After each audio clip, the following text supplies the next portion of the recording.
The massive ballroom of the Atlantic Crown Hotel sparkled beneath crystal chandeliers. Soft violin music echoed through the room. Executives laughed over expensive drinks. Politicians exchanged handshakes. Investors discussed deals worth millions. Tonight was the annual Maritime Excellence Gala, one of the most prestigious events on the East Coast. If you owned a shipping company, a defense contractor, or a major corporation, you wanted to be here. And standing at the center of the attention was Alexandra Whitfield, 36 years old, CEO of Whitfield Marine Systems. Beautiful, brilliant, powerful. At least that was how the media described her. Alexandra loved success. She loved status. And most of all, she loved being admired across town. 44-year-old Marcus Reeves shut down the engine of his old tow truck. The truck was scratched, rust-lined part of the bumper. Its paint had faded years ago. Most people would have been embarrassed to arrive at a luxury gala in something like that. Marcus wasn't, because that truck had fed his family. That truck had paid medical bills. That truck had helped him survive the darkest years of his life after losing his wife Laura to cancer 7 years earlier. Marcus became both father and mother to his daughter Grace. There were nights he slept inside that truck between jobs. Days he skipped meals so Grace could eat. Weeks he worked 16 hours straight. Life hadn't been kind, but Marcus never complained. He simply kept moving forward. Earlier that evening, his 17-year-old daughter, Grace, helped him button his shirt. "You sure you want to go?" Marcus smiled. "Really?" Grace laughed. "Then don't. I promised someone." Grace raised an eyebrow.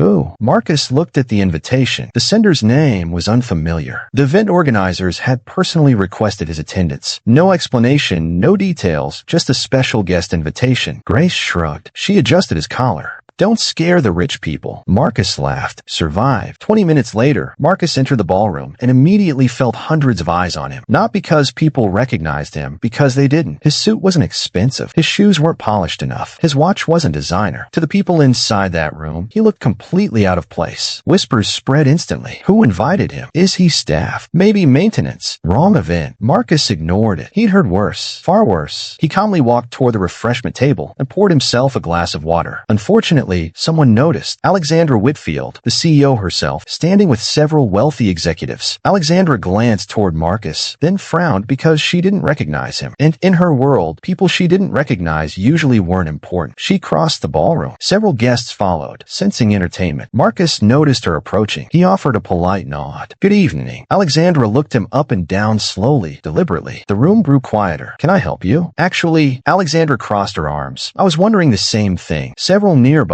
guests chuckled. Marcus remained calm. "I'm sorry, this is a private event." Marcus nodded. "Yes." Alexandra waited. Marcus said nothing else. Her irritation grew. "You understand what private means." A few guests laughed louder. Marcus simply held up his invitation. "I was invited." Alexandra barely glanced at it, then smirked. "Interesting." The crowd leaned closer. Alexandra pointed toward the parking area outside the glass wall. A row of luxury cars sparkled beneath the lights. Bentleys, Rolls-Royces, Ferraris. Then, far away, Marcus's old tow truck. Alexandra laughed. Oh, now everyone understood. Scrapyard sent a representative. Laughter exploded. Marcus stayed silent. Alexandra wasn't finished. She pointed toward the truck again. "You know," she smiled cruelly. "Valet parking called." The crowd waited. "They want their junkyard back." More laughter, louder this time. Some guests nearly spilled their drinks. Others covered their mouths. Marcus simply sipped his water. No anger, no embarrassment, no reaction. And somehow that annoyed Alexandra even more. "What?" she snapped. "Nothing to say?" Marcus smiled slightly. "My father taught me something." "Really?" Marcus nodded. People show their character when they think someone beneath them can't fight back. Several guests immediately stopped laughing because that answer landed differently. Sharper, smarter, more honest. Alexandra forced a smile. "Very inspiring." Then she raised her glass. Everyone, the room turned. Alexandra pointed toward Marcus. "Let's hear it for the hardest working man in the scrap business." More laughter, more humiliation, more cruelty. But Marcus remained calm because he'd learned long ago that dignity doesn't disappear simply because someone tries to take it. Then suddenly the ballroom doors opened hard. The sound echoed across the room. Every head turned. The laughter stopped instantly. 3 Navy officers entered. Then several decorated commanders. Then more military personnel. The atmosphere changed immediately because these weren't ordinary guests. These were people who commanded respect. Walking at the center of them all was a tall older man with silver hair. His uniform carried rows of medals, decorations, honors, achievements. Everyone recognized him instantly. Admiral Robert Sinclair, one of the most respected military leaders in the country. The room fell silent. Alexandra brightened. Finally, a truly important guest. She hurried forward. Admiral Sinclair. The Admiral didn't even look at her. Alexandra froze. He continued walking past investors, past executives, past politicians, straight across the ballroom toward Marcus Reeves. Nobody understood. The crowd parted. Whispers erupted. The Admiral stopped directly